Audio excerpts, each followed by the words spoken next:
good afternoon, good evening, good night. I'm Dougie Barnard. I'm so excited to be with you today to walk through a pitch shot. Standard pitch shot. We're going to talk about club selection. We're going to talk about how to visualize it. We're going to walk through the whole pre-shot routine of hitting this pitch shot here. Let's do it.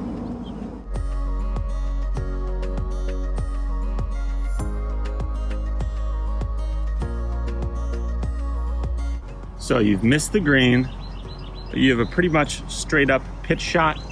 It's a little bit uphill. Kind of walk you through this basic pitch shot. So here from the side, you can see we got maybe 10 yards. We'd like to carry or maybe bump through, and then the green just rolls a little bit uphill. We're going to this first flag right here. It's a little bit uphill. It's a little bit extra slow right now for me.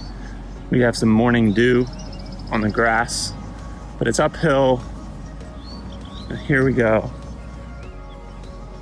We are right over there. Maybe this ball needs to travel, I'd say an estimated 23 yards, something like that. So which club do we choose and why? So how many lob wedge fans do I have out there? How many of you would see this chip and just grab your 60 degree, grab your 64 degree and just pop it up? There's nothing wrong with that per se. I used to play my 60, 64 degree almost every shot around the greens. Didn't matter if it called for a bump and run. Didn't matter if I didn't need to hit it high or not. I grabbed my 60 degree, get up, step over it. And I'd flight a pitch shot there. But I want us to be a little bit more thoughtful when we're on the golf course. And I'm hoping to kind of show you that there's multiple ways to play a pitch shot. With just a little bit of practice, you can add new shots to your repertoire. How many of you would grab a 5-iron and just try to play a little bump and run right up the hill? Here I have a 6-iron. Nothing wrong with playing it low, per se, if executed well.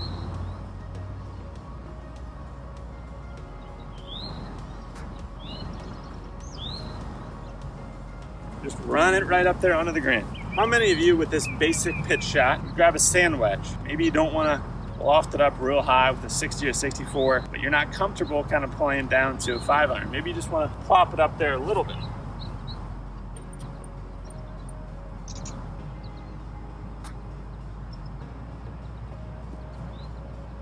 There's a lot of ways to play this shot. Some of the more important factors that you need to consider are how far do you need to carry this ball so that it lands onto the green. For the green here, we have some spongy, kind of thick fairway. If your ball lands short of that, but you're expecting it to kind of bounce through, your ball can just die right there. So how far do you have to carry it to get it onto the green?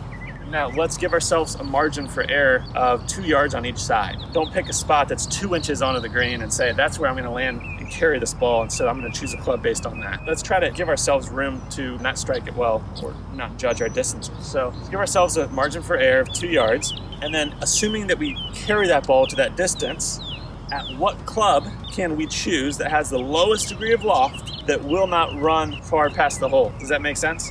So figure out that distance that you can carry the ball that's just a couple yards onto the green. So here I had about 10 yards to get it onto the green. So I'm looking at maybe trying to carry it 12 yards, but at what club can I use that has the lowest degree of loft that's gonna give me the most rollout, but that's not gonna roll out too far, right? So from this particular distance, I'm thinking maybe an 8 or 9 iron might be great. So if we go for the 6-iron, like we saw, I needed to start that ball in the fairway. I couldn't carry that onto the green and stop it before the pin. So that's maybe, if you're hitting it well, you can bump it through, that's great.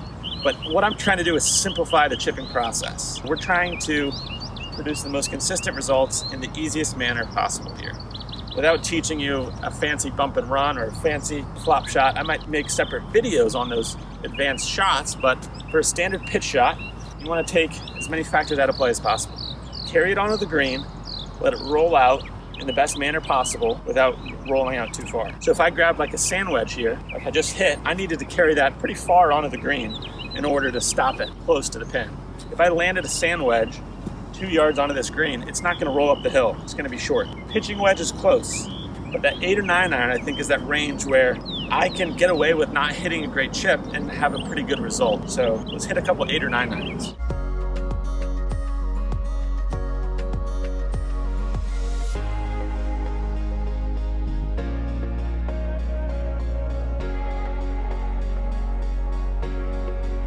So there you can see my first chip, it was about pin high left. My second chip, I was aiming for a couple yards onto the green. I hit it a little too soft, but I'd landed on kind of the downslope of the fringe and it propelled the ball to a couple inches away from the hole. That's why I chose this club. I don't have to hit it perfectly.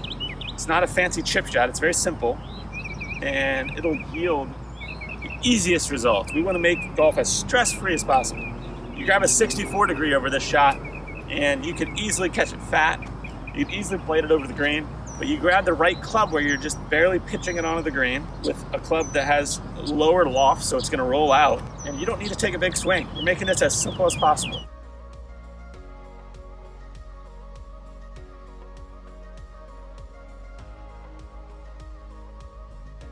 So there you have it. It's a simple chipping methodology that you can use. It's not quite what's the shortest swing possible that I can make. Perhaps a 3-wood or a 3-iron, you could just make a couple inches back, a couple inches forward, and get that ball to be pin high.